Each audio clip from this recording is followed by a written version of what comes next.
Good morning, Green Room and YouTubers. Well, look what's back. Not like it wasn't giving some signals along the way. And we did get our ETF traders, investors into this. And nice little move here. It's happened overnight and this morning. I haven't checked the news to see why. I guess it really doesn't matter in any event. What a blast off. And obviously it's back, after a long period of kind of death, and it kind of looked like maybe it was going to roll over. And, the signs started to creep in, the volume spikes and the wide range bars, and then just the period of dead time here, chopping sideways. So whatever the motivation was to get the buyers in here, I'll give it a look later. In any event, big move up, hit the big round number, poked through it a little bit, and huge move like that, the chasers got caught, and well, we'll see what happens. But look at the weekly chart, right? There's the big down move and the rounding kind of a bottom, and how the volatility or ranges contract there, and then the blast off. So it should be able to get to 6,000. And it doesn't mean it's going to get there today, but you never know with something like this.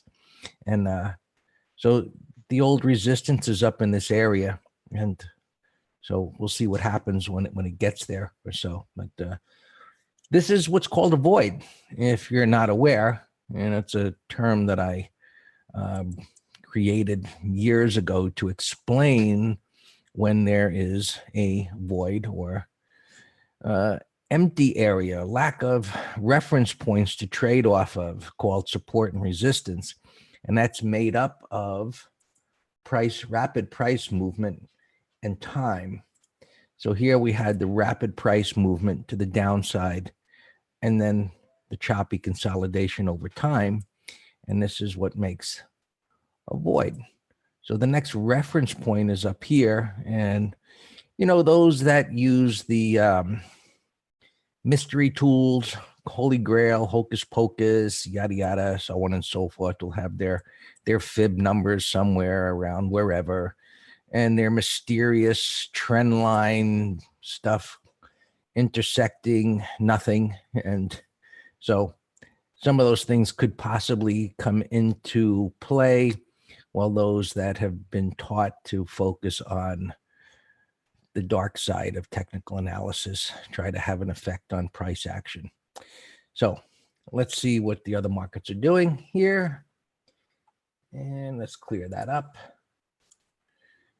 And the other thing in the news is the other esoteric, mysterious buy signal, that being the golden cross, which is across the news media today. And lo and behold, it happens after 10, 11 weeks of advancement up into price resistance areas here. And that isn't to say that it can't get up into those price resistance areas.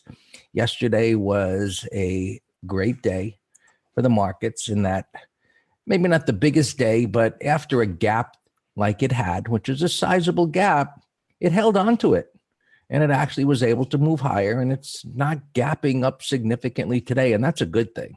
And it's not gapping down significantly. We talked about that in the room yesterday, that, preferably we'd have an inside day or a consolidation day that would build up some support, and the idea of being able to attack like the 288 or 290, whatever the old highs, possibly up in this area, because a gap like this and then a continuation really has the same effect, or almost the same effect, as creating a void, because there's nothing between here and here. And then as it continued to move higher, as it did, it opens up the door to a complete movement to the downside. Now, that isn't to suggest that that's going to happen, but what happens is when you have a gap and a continuation like this, or whether it's a wide range bar, while it is a strong indication of the direction that prices are going to go in or should go in, it's the weakest link. So as long as prices can hold here and We talk about wide range bars and that being holding the 50% area as just a general guide as to where prices should hold. While this isn't the definition of a wide range bar, with the gap, I'm going to look at it that way. In any event, we really want to see prices stay in the middle of this range here, ideally. We don't want to, if by chance, for whatever reason, prices move lower today, we don't want to see them close below this low. That would be a kind of a crack in the armor, but we'll see what today brings. Right now, prices are just kind of quiet here. Excuse me. And resistance isn't that far away, but as you can see, this golden cross, as it's called, is the media likes to tout that as a new buy signal. And with a situation like this, it's likely to bring in the Johnny-come-latelys that follow such foolishness as a moving average crossover as a reason to enter a market or a stock, especially after it's been advancing over this period of time, and especially where we have option traders that have been all over buying call options, and we could say, well, they've been on the right side of that as the markets have moved up. But most of the time, where they get to an extreme amount, the market pulls in just like here, and it kind of gives them a little slapping around, or like here, and then the advance will continue until it doesn't. So now that prices have moved up above this high, we then say, okay, here's our new reference point of major support as buyers stepped up here and were able to face a very nasty break to the downside, where this was that Thursday where there was that power rally and then prices gapped lower and buyers couldn't hold it and then collapsed back down and closed below. So that was a very bearish reversal, but buyers just stepped up again and said, nope, just another buying opportunity in this advance. We're going higher. They were right. So now we'll see as it comes up here, and we'll just take it day by day. First reference point of support is yesterday's low. Qs, similar, didn't clear the high here, but a gap up and trading in this range. As I mentioned yesterday pre-market, this is a scenario historically to create an M top, and that certainly isn't out of the question yet. Excuse me.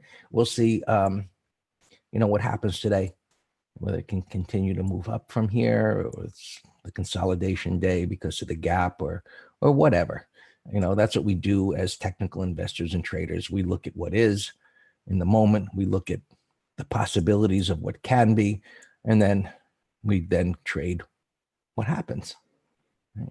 So as we look at this and the trend up and where resistance is and the current pattern and all that, it creates a bias for us to decide, do we want to buy, do we want to sell, do we want to stand aside? And the Russell able to grind a little bit higher into its current downward trend here and coming up into resistance. So that's a little bit of a headwind there, but we've got this looking at the weekly time frame.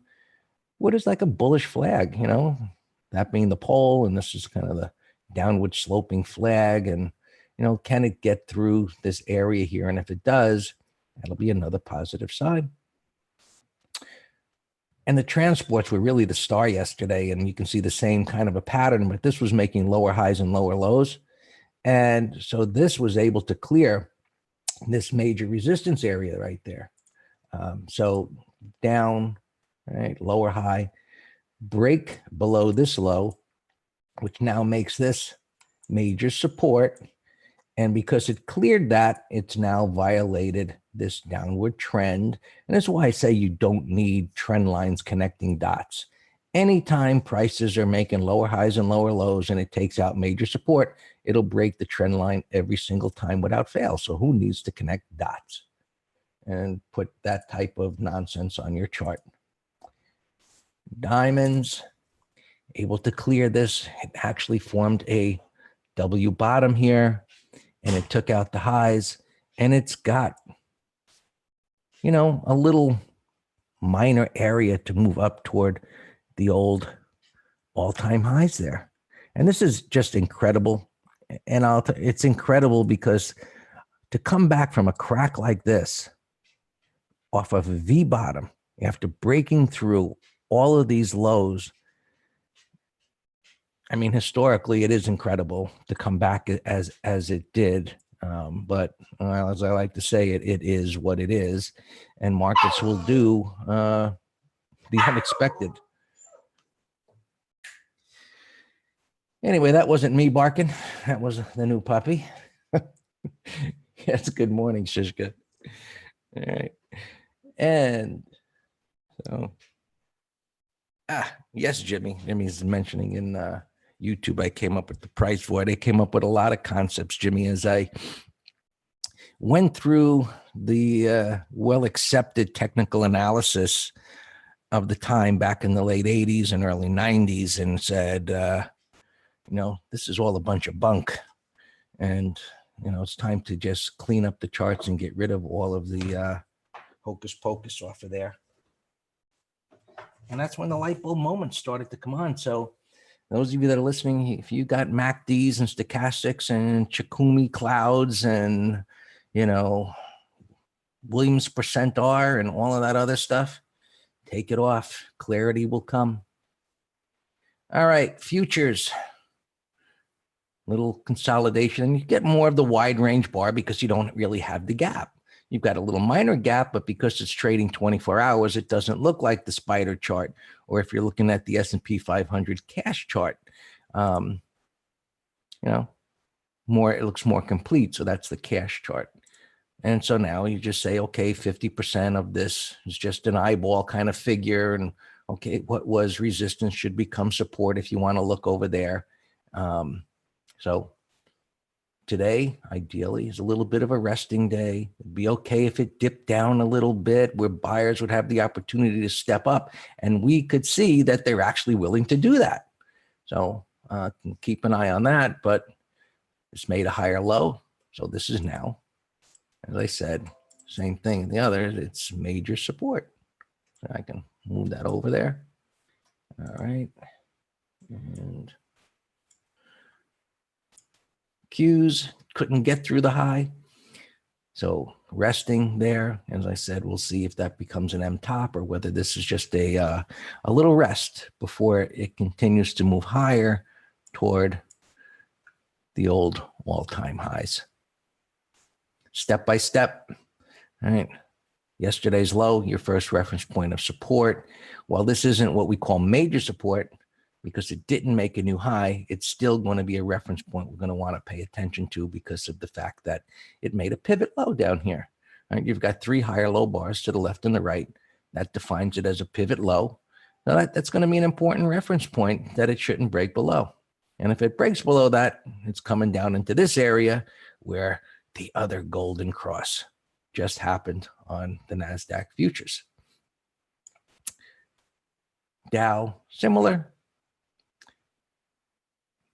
here.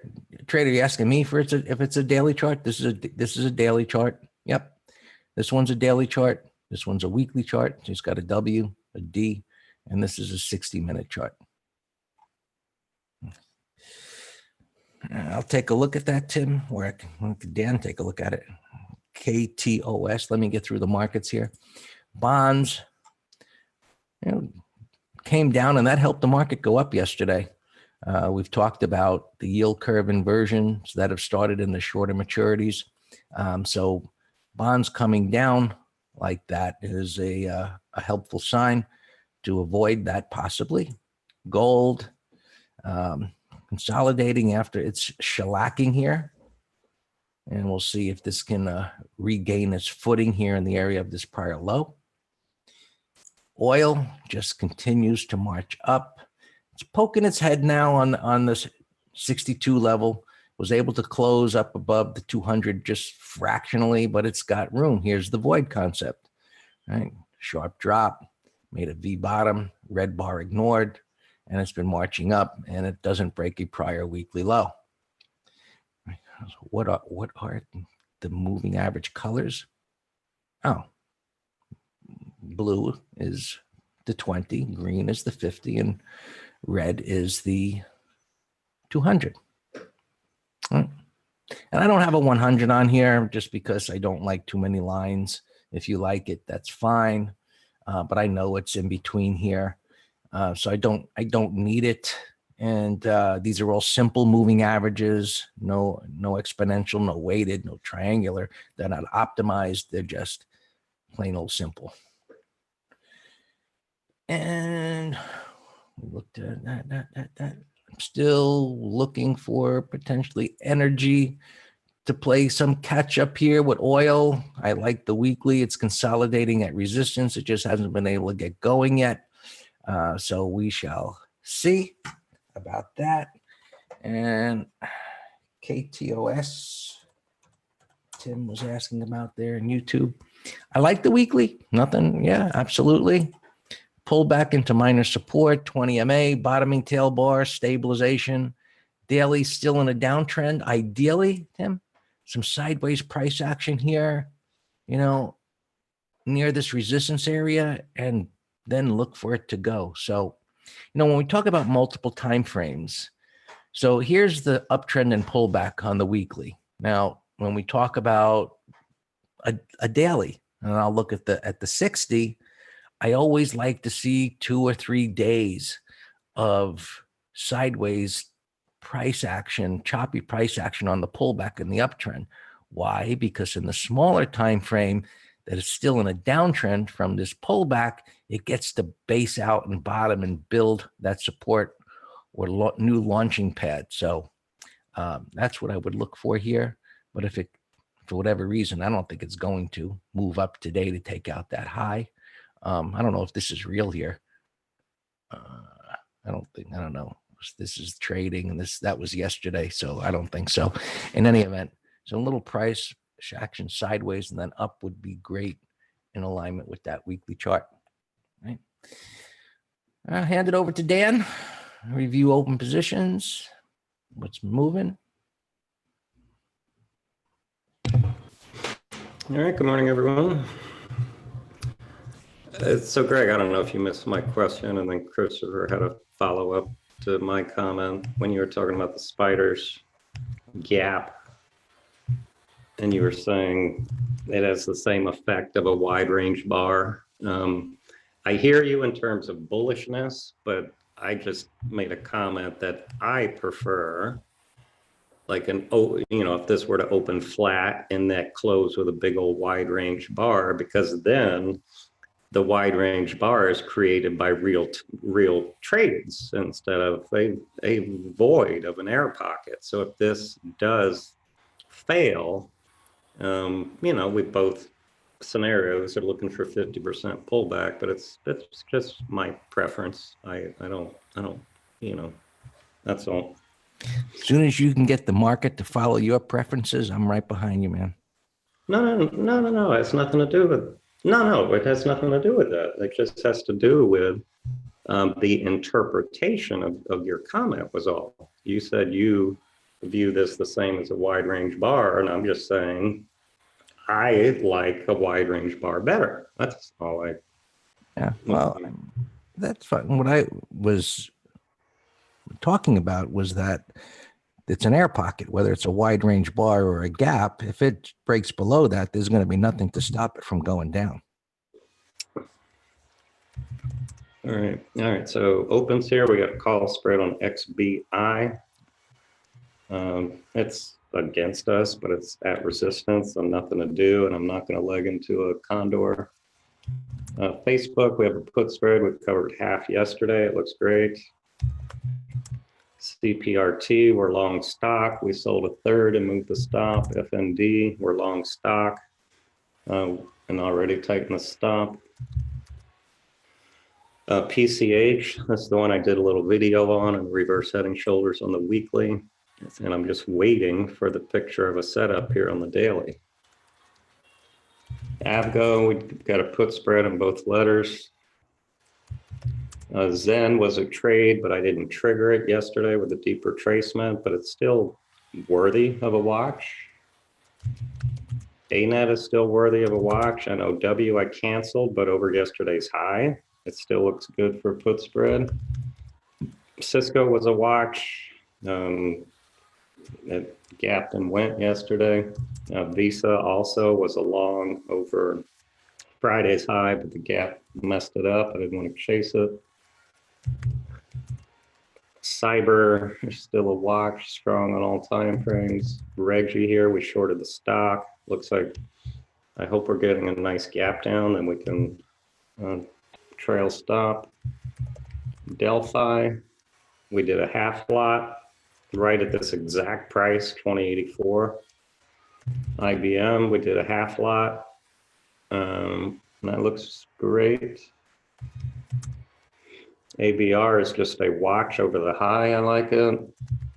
Alex mentioned Papa Echo. I like over the high. PFGC is a watch. EEFT was also in the letter, but I canceled it because the gap up and 5-minute high was like over $3. And I didn't want to give up $3 on the entry. And that's all of our opens. Let's look at some gappers here. So here's our Bitcoin ETF. We're selling a third and, you know, maybe another third at low sixes and then the, you know, mid to high sixes. Golf Hotel, 66 bucks. That's an ugly gap. And this is an ugly retracement. See, so that should have been your clue. Let's say you did buy over the high of that bar or the high of that bar. Because of the deep retracement negating this wide range bar, I would not have been looking for a new high. I might have said, well, it might go back to 90. And now, you know, all this got negated. And it looks like it's gonna come here to the 61 area. Lima Whiskey, 79.40. Wow, big old gap up here. That's, you know, too big. SNH, 945. That's an ugly gap, but kind of excessive. APU. We do not buy gaps after a big move like this. That's more like a gap. I'm going to put that on my list for a gap and crap. For a little day trade short. Let's put him right here. CVS is, you know, down, I think, just in sympathy with Walgreens. 52.56. That's a bearish gap. But it's kind of, you got this retest on the weekly, so we'll just keep an eye on it. Lyft, another down day.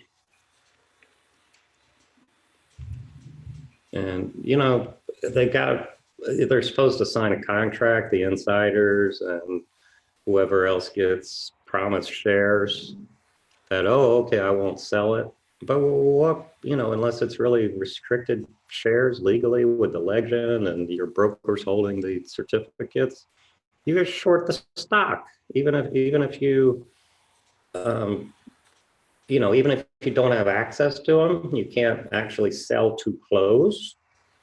In another account, you can sell to open and short it, and you've locked in your gain. So just another, you know, example of crooked Wall Street. They can do whatever they want. 73.60. Oh, that's a crazy, crazy chart. Wow, Greg, look at this weekly. You know how we talk about, you know, sandwiches? This is rare when you have two big wide range green bars together, because by definition, you know, that means you had this nasty gap down and it coming right back. That is weird. Riot 465. I guess that's we're gonna have to scan. I don't even have my Bitcoin list anymore because there's really not many. That's the problem. There's Bitcoin currencies, but there's not many Bitcoin stocks. But let's pull out that list later because that's definitely in play right now. And tomorrow we're MT Live talking about marijuana, overstock. Yeah, overstock, Dan. Yeah, 17 and a quarter. So that's a nice gap there. I personally don't like it first swing with all this overhead junk, but you know, day trade setup. Billy, 18 and it's gapping down here. Got no interest. ADMA. It's a big old gap. I wonder if that's either drugs or could that be another Bitcoin stock? I don't know. I'd have to look it up. WBA earnings getting shellacked. Wow. Wow. Let's see where long-term support is. Well, see, you know, when you look how valuable your monthly chart is. Because on the daily we say it's getting whacked, and it is. But look, this has room all the way to 50. There's a speed bump. You know, but they're different trading horizons. But I'm going to put that here. Yeah, I showed you CBS. Octa, that's sloppy trading range. W, whiskey.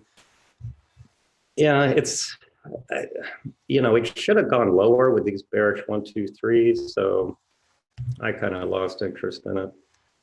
Party City, I see one print up here at 91. I'm not sure if that's real, but we'll keep an eye on it. It's a trading range here. SCI, Greg